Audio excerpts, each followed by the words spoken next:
Framing is so important. Framing is so important. The reason we start with why is because the why do you think we start with why? Why should we start with why? Why does Simon Sinek say always start with why?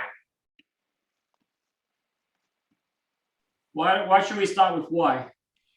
Well, it's a great motivator, and it actually helps you to connect what you're doing to something higher, than what you're currently doing. Like, for example, there were these two guys building laying bricks. So one see himself building a big building and the other just see himself laying bricks. But because the guy see himself building a big building, which is why he was more motivated than the guy who simply see himself laying bricks. Beautiful, beautiful, beautiful. I like that when people have the bigger picture in that, right? So the why is essentially kind of framing it, isn't it? So why am I building this? Why is the brick so important? Well, in the mind, he sees the big picture, and that's the frame. Or you're motivated, that's the frame. We got to have the right frame around it. Yeah. Now, remember when Philipp came on, I spoke positively about Philipp. I edified him a bit. Well, it's real. And I also framed him as an expert so you would know that what he's saying is from an expert NLP trainer. Yeah? So I want to frame Philipp before he talks to the students for the first time. And when he just spoke in front of a pile of people, again, I edified him. I framed, today we have a very special speaker from Austria, and I put Austria around it because that's part of the frame. I thought some people from my audience, maybe they like Austrian trainer, so I put the Austrian trainer in the frame. With our NLP, we really want to frame it for you guys. And what Philipp and I were just talking about is part of, for you guys, we're kind of partly framing you guys. So when you start to do the NLP and when you start to make things up or lose your way, instead of being like losing your way and falling over, you're going to like lose your way and just grab a hold of something else and relax. Yeah. So we're framing or pre-framing that you guys are going to end up doing a process and then maybe over to another process, and you're going to enjoy it. Isn't that nice? There's no extra charge for that, by the way. That's on the house. So when you start doing this in future, you'll find yourself going from one process to another process to another process. And how good does it feel? Just from 1 to 10, how good does it feel that in future you're going to do a process in NLP and you're going to find yourself doing another process, maybe even a third? 10 out of 10? All right. On the opposite side of the house, what if I was to say to you guys are going to do NLP sometime in the future and you're going to forget what to do. And you won't know what step to do next. Now, how good are you feeling?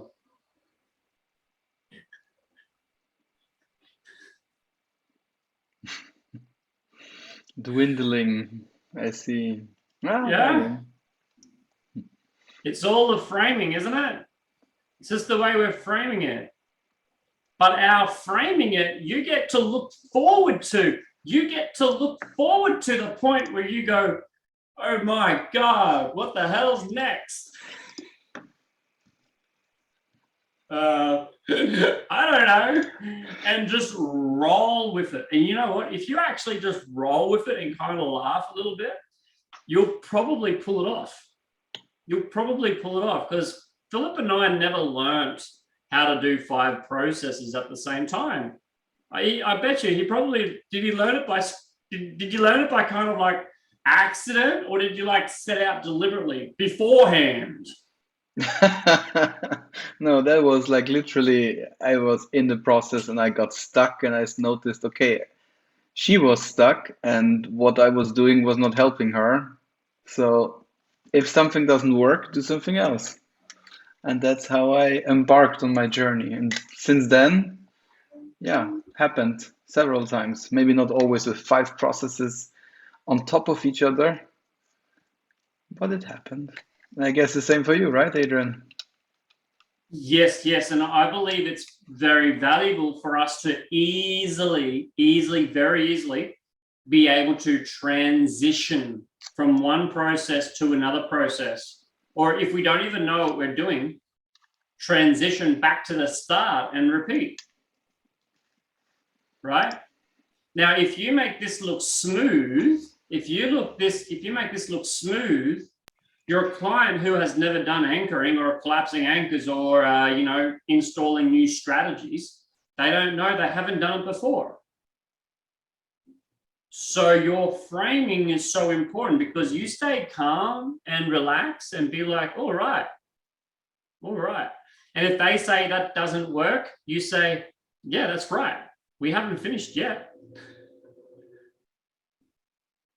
We're just getting started. Now, that's basically the beauty when you are traveling along the roads. Because when there is a car that's too slow, then you overtake. If there is a car that's too slow, you might consider as well just driving slower yourself and enjoying the landscape.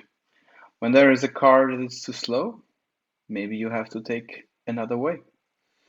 And all those opportunities can make us faster, slower, the same speed, and it's all about calibrating your clients and enjoying the process because obviously you need to enjoy it yourself. Otherwise, you will suck as coach. And I'm pretty sure none of you would like to suck as coach. So now some of yourself. Some of these frames have names, and sometimes you just make them up. Sometimes you just do it, and some of them have names or people name some of them. And if we look at a couple of the names, one of the ones is the as if frame. Okay, so hey guys, we're about to do an NLP process. I have no idea if it'll work, but no one's died yet, and we've only had 2 hospitalizations. Can I have a volunteer, please?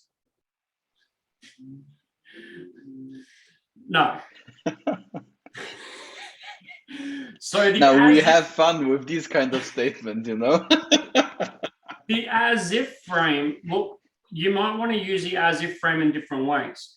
I would like for you guys to consider using the as if frame as in you're a professional, you're trained in this.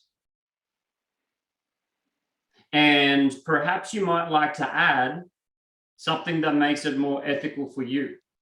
So the as if frame is kind of like the fake it till you make it, but the faking it is on the inside. It's not about faking your credentials. It's about faking it inside. I think we might have mentioned this briefly on day 1, right? Or week 2.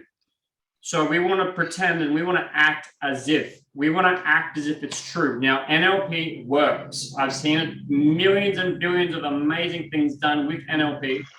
We need to believe it works. We need to believe in the processes. When you change the submodalities of something from black and white to color and add sound, it changes it. It's a fact. I've seen it a million times. When you do it for the first times, it might not go as planned. But the more you can act as if, the smoother it'll be. And that's just one frame, as if.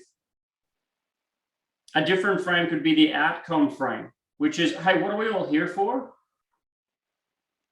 And don't worry, Philip and I do this all the time. What's the outcome for the session? We don't think, what exactly do we need to teach these guys? What are the exact steps? We need to think, when we think, what's the outcome?